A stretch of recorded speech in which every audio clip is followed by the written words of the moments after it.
Leave EU boss Arron Banks and spokesman Andy Wigmore walked out of the Digital, Media, Culture and Sports Select Committee today saying it would make them late for a lunch appointment.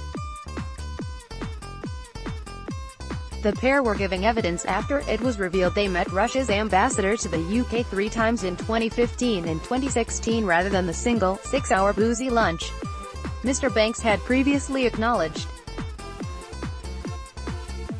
During the session it was revealed that Mr. Banks handed the Russian ambassador Alexander Yakovenko a telephone number for Donald Trump's team after his election win. Boris Johnson MP, Labour MP Gisela Stewart and UKIP MP Douglas Carswell addressed the people of Stafford and Market Square during the Vote Leave Brexit Battle Bus Tour on the 17th of May 2016. Their lead line on the tour was, "We send the EU £350 million a week, let's fund our NHS instead." A man shelters from the rain as he arrives at a polling station in London on the 23rd of June 2016. Millions of Britons voted in the referendum on whether to stay in or leave the European Union. Leader of UKIP, Nigel Farage, reacts at the Leave EU referendum party at Millbank Tower in central London as results indicated that it looked likely the UK would leave the European Union. A young couple painted as EU flags and a man with a sign reading, "I'm not leaving," protest outside Downing Street against the voters' decision to leave the EU on the 24th of June 2016. British Prime Minister David Cameron resigns on the steps of 10 Downing Street on the 24th of June 2016 after the results of the EU referendum were declared and the United Kingdom voted to leave the European Union. Theresa May receives a kiss from her husband Philip, after becoming the new Conservative Party leader on the 11th of July 2016. She became Prime Minister 2 days later and although she voted to remain in the referendum was keen to lead Britain's Brexit talks after her only rival in the race to succeed David Cameron pulled out unexpectedly. May was left as the only contender standing after the withdrawal from the leadership race of Andrea Leadsom, who faced criticism for suggesting she was more qualified to be Prime Minister because she had children. British Prime Minister Theresa May delivers her keynote speech on Brexit at Lancaster House in London on the 17th of January 2017, where she spoke about her offer to introduce a transition period after the UK formally leaves the European Union in March 2019. Despite repeating the pro-Brexit mantra of "no deal is better than a bad deal," the Prime Minister claimed she wanted a tone of trust between the negotiators and said Britain was leaving the EU but not Europe. She said there should be a clear double lock needed for the transitional period to make sure businesses had time to prepare for changes to their trading relationships with the EU.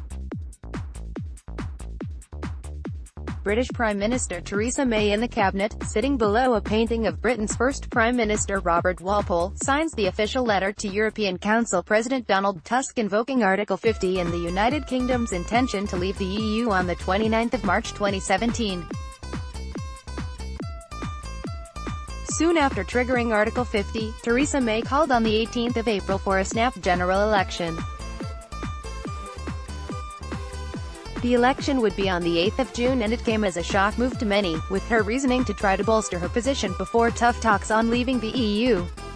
Prime Minister Theresa May makes a statement in Downing Street after returning from Buckingham Palace on the 3rd of May 2017. The Prime Minister visited the Queen to ask for the dissolution of Parliament, signalling the official start to the general election campaign. An arrangement of British daily newspapers showing front-page stories about the exit poll results of the snap general election. British Prime Minister Theresa May faced pressure to resign on the 9th of June after losing her parliamentary majority, plunging the country into uncertainty as Brexit talks loomed. The pound fell sharply amid fears the Conservative leader would be unable to form a government. Britain's opposition Labour Party leader Jeremy Corbyn gives a thumbs-up as he arrives at Labour headquarters in central London on the 9th of June 2017 after the snap general election results showed a hung parliament, with Labour gains and the Conservatives losing their majority. Brexit Minister David Davis and European Commission member in charge of Brexit negotiations Michel Barnier address a press conference at the end of the first day of Brexit negotiations in Brussels on the 19th of June 2017.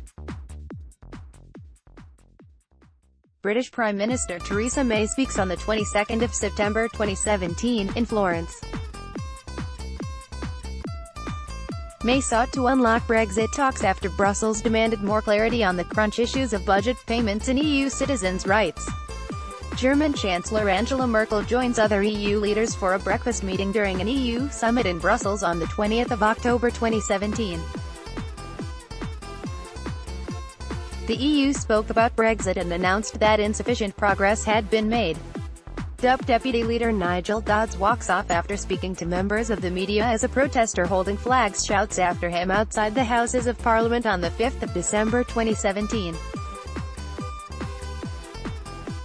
British Prime Minister Theresa May was forced to pull out of a deal with Brussels after the DUP said it would not accept terms which see Northern Ireland treated differently from the rest of the UK. Theresa May suffers defeat in Parliament over EU withdrawal bill on the 13th of December 2017. The government was defeated by Conservative rebels and Labour MPs in a vote on its key piece of Brexit legislation. MPs amended the EU withdrawal bill against Theresa May's will, guaranteeing Parliament a meaningful vote on any Brexit deal she agrees with Brussels. Ms. May's whip supplied pressure on Conservative rebels who remained defiant in the Commons throughout the day, and in the end the government was defeated by 309 votes to 305. Britain's Prime Minister Theresa May arrives to attend the first day of a European Union summit in Brussels on the 14th of December 2017. European leaders discussed Brexit and announced there was finally sufficient progress at the end of the 2 days.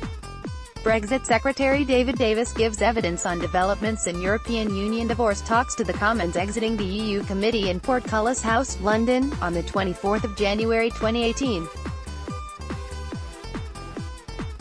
French President Emmanuel Macron gestures to Britain's Prime Minister Theresa May after they hold a press conference at the Royal Military Academy, Sandhurst, on the 18th of January 2018.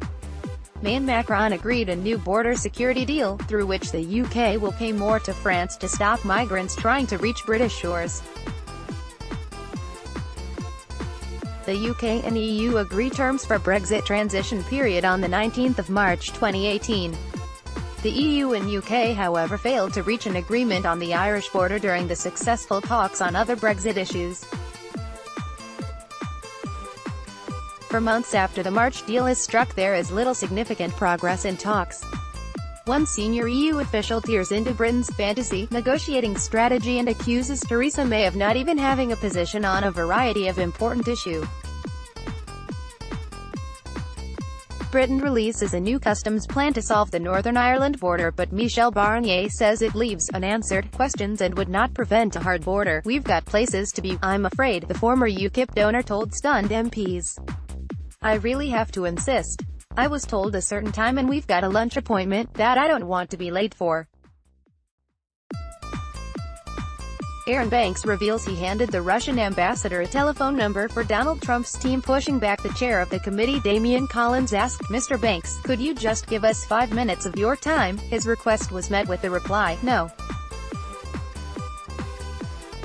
The word is no. More about Brexit, leave you, Arron Banks."